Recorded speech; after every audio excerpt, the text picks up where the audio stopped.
Video में आपको बताने जा रहा हूँ कि शरीर में प्रेत होने के कौन कौन से लक्षण होते हैं। एक छोटा सा जो प्रेत होता है वो आपके शरीर में घुस जाता है और आपके शरीर के अलग अलग भाग पर बैठता है और उन्हीं भागों पर आपको दर्द रहता है, उन्हीं भागों पर आपको भारीपन महसूस होता है और इतना दर्द होता है कि डॉक्टरों के पकड़ में नहीं आता और आपकी जान तक ऐसा लगता है कि जैसे जान निकलने वाली हो। पर वो जो प्रेत होता है वो उस स्थान पर बैठकर आपके शरीर को मलिन कर देता है। मलिन का मतलब गंदा कर देता है, आपके शरीर को खाते रहता है और एक ऐसा समय आता है जब आपके शरीर को खोखला कर देता है। क्योंकि एक तो वो जो प्रेत है वो आपके शरीर में पूरा रमा हुआ होता है, आपके शरीर को उसने पूरा घेर रखा होता है, अलग अलग बीमारियां बनाने में वो सक्षम हो जाता है। एक समय ऐसा आता है लगभग 20 साल बाद 30 साल बाद जब वो आपके खून में रम जाता है और बड़ी बड़ी बीमारियां बनाने में सक्षम होता है, जैसे टीबी जैसी बीमारियां, शुगर जैसी बीमारियां वो बनाने में सक्षम हो जाता है और हार्ट अटैक तक का कारण ये प्रेत बनता है। पर अधिकतर डॉक्टरों की पकड़ में ये नहीं आता।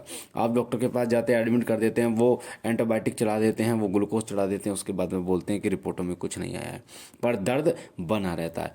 और लास्ट में जब डॉक्टर को कुछ समझ में नहीं आता तो वो एक चीज़ बोलते हैं, वो साइकोलॉजिकली कोई दिक्कत बोलते हैं कि साइकोलॉजिकल दिक्कत है दिमाग में, यानी कि ये टेंशन ज़्यादा लेते हैं, इनको परेशानी है, कोई ना कोई परेशानी या टेंशन है, कोई बात इन्होंने दिमाग में रख रखी है जिसके कारण ये परेशानी उसको हो रही है। अब आप एक बात बताइए, किसी को अगर दर्द हो रहा है, किसी हिस्से पर दर्द है, तो उसकी यानी उसकी टेंशन से उस दर्द का क्या कनेक्शन है? शरीर का दुबला पतला हो जाना, कमज़ोर हो जाना, ये तो चलो टेंशन मानते हैं, पर एक जगह पर दर्द, भयानक दर्द होना, ये टेंशन का, और वो भी रुक रुक के होना, अब हो गया उसके बाद थोड़ी देर बाद हो गया, तो इससे ये टेंशन का इससे क्या संबंध होता है? तो बड़े बड़े जो डॉक्टर हैं वो हाथ जोड़ लेते हैं और पर वो अपनी गलती नहीं बताते कि हमारे बस की बात नहीं है, हमारे हाथ में नहीं आया। पर जो प्रेत होता है वही सारे जो खेल है वो कर रहा होता है। प्रेत आपके कंधों पर बैठता है, सिर पर बैठता है, आपके घुटनों पर बैठता है, हाथों पर बैठता है, जो महिलाओं का पेड़ू होता है नाभि के नीचे वहाँ बैठता है, बच्चेदानी पर बैठते हैं। जो गंदे प्रेत होते हैं वो बच्चेदानी पर बैठते हैं। और प्रेतनी होती है यानी भूतली हैं, जिसे कहते हैं चुड़ैल जिन्हें कहते हैं, वो होती हैं। और ये जो प्रेत होते हैं ये चौक चौराहे से लग जाते हैं। कई बार आप मेहंदी लगा कर आ रहे होते हैं, मिठाइयाँ लेके आ रहे होते हैं, या फिर हल्दी लगी है किसी दुल्हन के तब आ रहे होते हैं, तो ये लग जाते हैं। अब ऐसा नहीं होता कि हज़ारों लोग चौराहा पार करते होंगे, हज़ारों लोगों को लग जाएंगे, सभी को नहीं लगते। सभी को ये प्रेत जो है वो नहीं लगते। देखिए, सभी ग्रहों का खेल भी होता है, किस्मत और ग्रहों का खेल होता है। जो आपके कर्म होते हैं वो कर्म आपको भुगतने होते हैं, और वो कर्म जो भुगतते हैं आप, वो बीमारियों के द्वारा भी भुगतते हैं आप, आपके रिश्ते खराब हो जाते हैं उसके द्वारा भी आप भुगतते हैं, और साथ ही किसी प्रेत के द्वारा भी आप भुगतते हैं। 10 साल हो जाते हैं घूमते घूमते भक्तों के पास, तांत्रिकों के पास, पर एक ऐसा सही व्यक्ति आपको नहीं मिलता जो आपकी समस्या का निवारण कर पाए। ये सब आपके कर्मों का खेल होता है, यानी आपके कर्म जब तक वो गलत कर्म यानी जो पाप हैं आपके ख़त्म नहीं होते तब तक आपको एक सही व्यक्ति नहीं मिलता, तब तक आप उन कर्मों का भोग जो है वो भोगते रहते हैं। तो जो प्रेत होता है वो शरीर में अलग अलग जगह पर बैठता है, और कंधों पर बैठता है, आपके पैरों पर बैठता है, घुटनों पर बैठता है, पेट नाभि पर बैठता है, बच्चेदानी पर बैठता है। और ये जो प्रेत हैं, ये जो महिलाएं होती हैं उनके बच्चे को ख़राब करने में इसका एक अहम रोल होता है। आपने देखा होगा कि 3 महीने तक बच्चे को बहुत ज़्यादा खतरा होता है। 3 महीने में बच्चा पूरा बन जाता है, लगभग पूरा बन जाता है, और 3 महीने के बीच में ही जो प्रेत हैं वो बच्चे को ख़राब करने की पूरी कोशिश करते हैं। जैसे आपको सुगंध आती है, हमें आती है, मिठाइयों की सुगंध आती है, सब्जी रोटी की सुगंध आती है, ठीक है, उसी प्रकार से जो प्रेत मशान होते हैं ना, इनको जब बच्चा गर्भ में आता है तो उस बच्चे की सुगंध आती है, जिसके कारण उसको ये खाने के लिए दौड़ते हैं और उसको ख़राब कर देते हैं। इसलिए जो भगत हैं, तांत्रिक हैं, वो एक गड्ढा बनाते हैं कमर में बांधने के लिए माता बहनों के लिए 3 महीने तक, और उसके ऊपर भी बनाते हैं वो जब तक कि बच्चा पैदा नहीं हो जाता, और जब डिलीवरी होने वाली होती है तो उससे पहले उस गंडे को निकाल दिया जाता है ताकि बच्चा सही सलामत इस दुनिया में आ सके। तो प्रेत जो है वो बहुत ही छोटा होता है, पर वो आपके पूरे शरीर पर अपना कब्जा कर लेता है और आपके शरीर को एक बीमारी का घर बना देता है। तो कैसे आप पहचान सकते हैं कि प्रेत है? सबसे पहली बात यह है कि आप डॉक्टरों पे कितना इलाज कराते रहोगे, पर कहीं ना कहीं आपको और ना डॉक्टर को आपकी बीमारी का पता चलेगा। आप अल्ट्रासाउंड करा रहे हो, इतने सारे टेस्ट करा रहे हो, कुछ नहीं आएगा। मात्र और मात्र डॉक्टर बोलेंगे इन्फेक्शन आ रहा है, टेंशन है, बस ये बोलेंगे, पर जो दर्द है उसका पता नहीं चलेगा। ठीक है, तो और बाकी दवाई दे देंगे, वो दर्द की दवाई देंगे, दर्द बंद होगा थोड़ी देर, फिर वो ऐसा होने लगेगा। तो जो डॉक्टर हैं वो उसको नहीं पकड़ पाएंगे, पहला ये लक्षण होता है।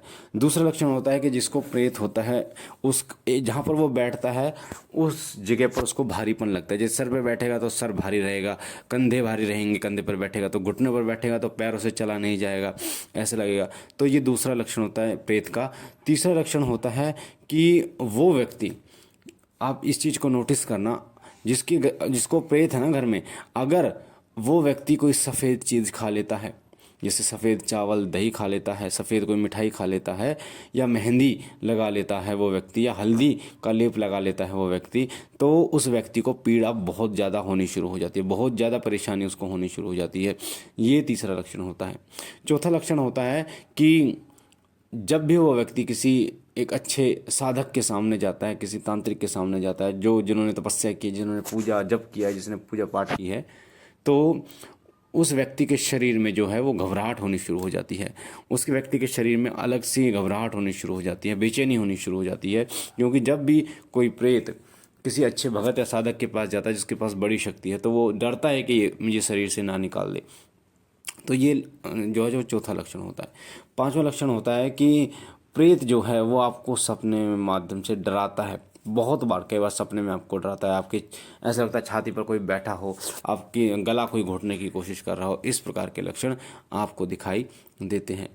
अगला लक्षण होता है वो होता है कि आपका जो मन है वो अकेला रहने को करता है, आप किसी से बात करना पसंद नहीं करते हो। खास तौर पर पूजा पाठ, यानी कि जब पूजा पाठ की बातें होती हैं, मंत्र जप की बातें होती हैं, जहाँ पर कोई पाठ होता है, रामायण का, सुंदरकांड का पाठ होता है, किसी मंत्र का जप होता है, तो उस व्यक्ति को पीड़ा होनी शुरू हो जाती है, क्योंकि वो शक्तियाँ जो है, सकारात्मक शक्तियों को बर्दाश्त नहीं कर पाता वो जो प्रेत होता है।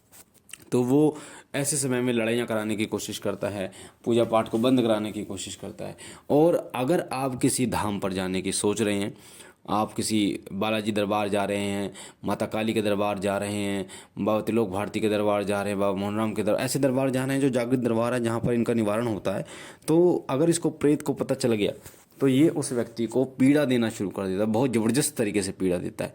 आप सोचोगे कि तबीयत खराब हो गई, आप जा नहीं पाओगे, तो ये हर संभव प्रयास करता है रोकने का, हर संभव प्रयास करता है, आपकी पूजा पाठ को भंग करने का प्रयास करता है, हर प्रकार से प्रयास करता है। तो ये लक्षण हैं, प्रेत के सारे लक्षण होते हैं जो प्रेत होता है शरीर में। साथ ही उस व्यक्ति का नहाने को ज़्यादा मन नहीं करता है, पूजा पाठ करने को, सफाई उसको पसंद नहीं होती ज़्यादा, और वो इस प्रकार से रहता है, अपने बालों में कंघी उसको करना पसंद नहीं होता, साबुन से नहाना उसको पसंद नहीं होता। इस प्रकार का उसका व्यवहार जो है वो बन जाता है, और वो कभी भी जो है वो ऐसी बातें नहीं करता, सफलता की बातें नहीं करता, अच्छी बातें नहीं करता, आगे बढ़ने वाली बातें नहीं करता, वो अपने आप ही गुमसुम रहता। तो ये सभी लक्षण जो हैं वो प्रेत बाधा से जो जूझ रहे रोगी हैं उसके होते हैं। प्रेत जो है वो अलग अलग प्रकार के होते हैं, ठीक है। और ये अगर किसी को 6 महीने हुए हैं किसी प्रेत को लगे तो उसको आसानी से निकाला जा सकता है, साल हुए हैं तो उसको भी निकाल सकता है। पर कोई ऐसा प्रेत है जिसको 20 साल हो गए, 30 साल हो गए, तो उसको निकालने में बड़ी मेहनत लगती है, परेशानी लगती है, हर कोई उसको नहीं निकाल पाता। और दूसरी बात ये, अगर तंत्र किया गया तो भी उसको जल्दी से नहीं निकाला जा सकता। पर मैं आपको बता दूं कि बड़े से बड़ा प्रेत हो, तंत्र हो, कुछ भी हो, अगर आप अपने मन पर, अपने आप पर ये बोलें और प्रभु के चरणों